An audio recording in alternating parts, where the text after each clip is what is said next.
Il m'a fallu plus de 10 ans pour faire cette vidéo, mais on y est aujourd'hui et je vais te raconter ce qui m'a poussé à enfin passer à l'action.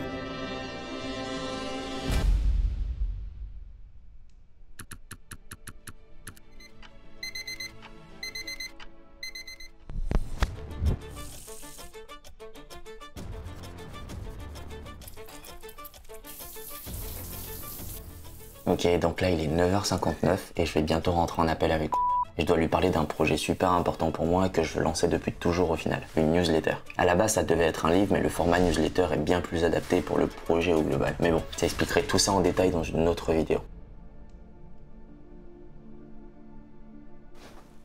Yo, tu me verras assez souvent dans cette série. En fait, sans s'en rendre compte, il me fait apparaître quand ses émotions vont dans tous les sens. Donc là, je vais t'expliquer vite fait avant qu'il revienne. En gros, ils veulent lancer cette newsletter depuis très longtemps. Le problème, c'est que là, on est personne. Donc si on la lance là, on va se foirer. Et c'est tellement important pour lui qu'il veut prendre aucun risque. Il veut que ça fonctionne à tout prix. Sauf qu'on a la solution au problème. Mais ce qui est con, c'est que la solution lui fait tout aussi peur que le problème lui-même. Et c'est pour ça qu'il en appelle avec cet entrepreneur-là, parce qu'il est censé l'aider à trouver une autre solution que celle qu'on a déjà trouvée. Ouais, un peu bizarre. Bon bah écoute, merci en tout cas.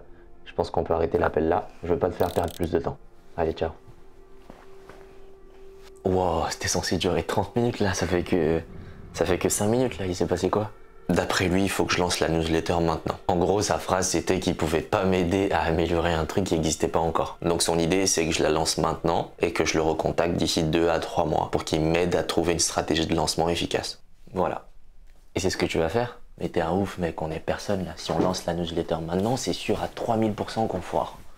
Tu vas faire quoi du coup? Bah on n'a qu'une seule solution et le pire c'est qu'on la connaît depuis le début. Le seul truc c'est que ça me fait chier en fait de la faire. Genre honnêtement ça me casse les couilles. Ouais, j'avoue. Mais bon, avant de rentrer dans le détail, il faut que je leur donne un peu de contexte. Sinon on va les perdre. Pour te donner un peu de contexte, il faut qu'on remonte le temps. Presque 20 ans en arrière.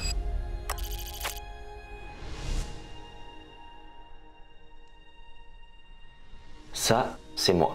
À cet âge-là, j'ai constamment deux choses en tête. L'amour des belles histoires et un besoin viscéral d'être accepté. Ce qui fait que, comme beaucoup d'enfants, j'étais constamment dans ma tête à imaginer d'autres mondes que celui dans lequel j'étais. C'était un sentiment assez étrange à décrire, mais en gros, je vis dans le monde sans en faire partie. Mes meilleurs moments à cet âge-là, c'était quand je regardais des films, des dessins animés ou quand j'écoutais de la musique. Mais surtout quand je discutais avec ma grand-mère. Elle me racontait les histoires de son enfance, ses anecdotes, et ça me fascinait. Et sans s'en rendre compte, elle me poussait aussi à imaginer mes propres histoires. Enfin, une en particulier. Elle me demandait ce que je voulais faire de ma vie future. Alors oui, en tant qu'enfant, on nous demandait souvent ce qu'on voulait faire comme métier plus tard, mais là c'était un peu plus poussé. Elle voulait que j'imagine tout de ma vie future. Ce que je voulais faire comme métier évidemment, mais aussi qui je voulais devenir, à quoi je voulais ressembler, les qualités et les défauts que je voulais avoir, comment je voulais que les gens me voient. Et à chaque fois qu'on se voyait, elle me redemandait et elle insistait pour que j'aille toujours plus loin. Enfin bref, c'est là que mon envie de raconter des histoires est née et avec elle, ma première histoire. Et au passage, je me suis trouvé un but dans la vie. Bon, ce but il avait plusieurs couches, plusieurs dimensions, mais au plus haut niveau, il était drivé par la curiosité. En fait, je voyais tout ça comme un jeu et je voulais vraiment essayer de réaliser tout ce que j'avais imaginé. Ça m'amusait. Ok, on arrête retour vers le passé, on revient dans le présent. La seule solution qu'on a trouvée pour régler ce problème-là, c'est de se créer une communauté. On n'a pas le choix, il nous faut une audience. Et les gens, c'est une dinguerie comment ça lui fait peur. Ah mais complètement, enfin ça me terrifie. En fait ça me terrifie parce que moi de base je suis quelqu'un de très réservé, de très timide. Et là de me montrer aux gens comme ça, de raconter ma vie comme ça me fait vraiment peur. En fait ça me fait presque autant peur que de rater la newsletter. Mais bon, quand faut le faire, faut le faire. Et le truc c'est qu'on sait que c'est la seule vraie solution parce qu'on s'est entraîné à ça. Il y a quelques mois on avait créé un compte sur TikTok où on faisait des vidéos un peu à la va-vite. Juste dans le but de tâter le terrain un peu, voir ce qu'on pouvait créer. Mais aussi essayer un peu de vaincre cette timidité, tu vois. Ouais, ça je m'en souviens, on avait gagné plus de 20 000 abonnés en 3 semaines, un mois à peu près. Enfin bref, c'est décidé, je me lance dans la création de contenu à grande échelle.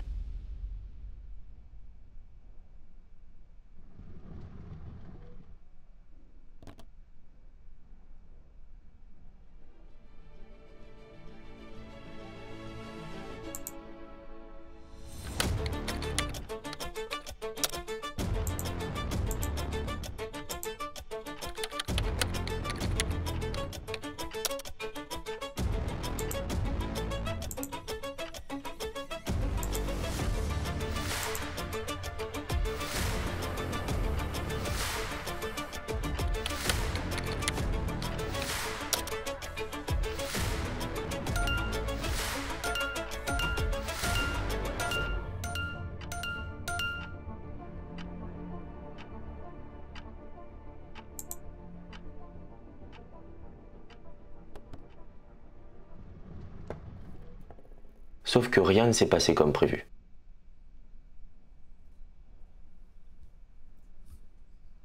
Bon, faut qu'on se fasse un point là parce que c'est la merde. Ces 3 derniers mois, j'ai posté tous les jours sur Instagram, TikTok et YouTube et il ne s'est rien passé. Je pensais que ça décollerait, mais au final, non. Je te donne les stats, même si je sais qu'elles sont ridicules. Sur YouTube, j'ai gagné 4 abonnés. Sur TikTok, vu que j'avais changé de style de contenu, bah, j'ai même perdu des abonnés. Et sur Insta, j'ai gagné 18 abonnés. Niveau pro aussi, il s'est passé beaucoup de choses qui m'ont poussé à remettre ma vie en question. Je suis en train de reconsidérer les choses et surtout de les prioriser. Qu'est-ce que je veux plus, etc. Mais de manière générale, j'ai juste l'impression que je dois prendre une grande décision, que je dois changer de direction. Et c'est ce que je vais faire. Donc on a décidé de tout quitter. On va supprimer les contenus en français, les comptes en français qu'on avait créés. Et on va aussi tenter notre chance en anglais pour voir ce que ça peut donner. Mais de manière générale, on va juste tout recommencer à zéro. Bon bah go, c'est décidé. Je recommence tout à zéro, depuis le début. Je pose donc ma démission. Je supprime tous mes comptes et contenus en français. Je ferme définitivement mon entreprise. Je vends ma voiture. Je quitte mon appart et je retourne vivre chez mes parents. Je pense honnêtement que c'est l'un des moments les plus particuliers que j'ai jamais vécu. Je viens de passer ces 2 dernières semaines à détruire complètement la vie que j'ai galéré à créer. Et ça me rend un peu triste.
Je ne suis pas du tout sûr des choix que je viens de faire. Il y a même de très grandes chances que j'ai fait une énorme connerie. Mais bon, j'ai toujours joué ma vie sur des coups de dés et ça a toujours fonctionné pour moi. De toute façon, je documenterai tout ici. On est dans Reset. Tu peux m'appeler Echo et nous on se voit au prochain épisode.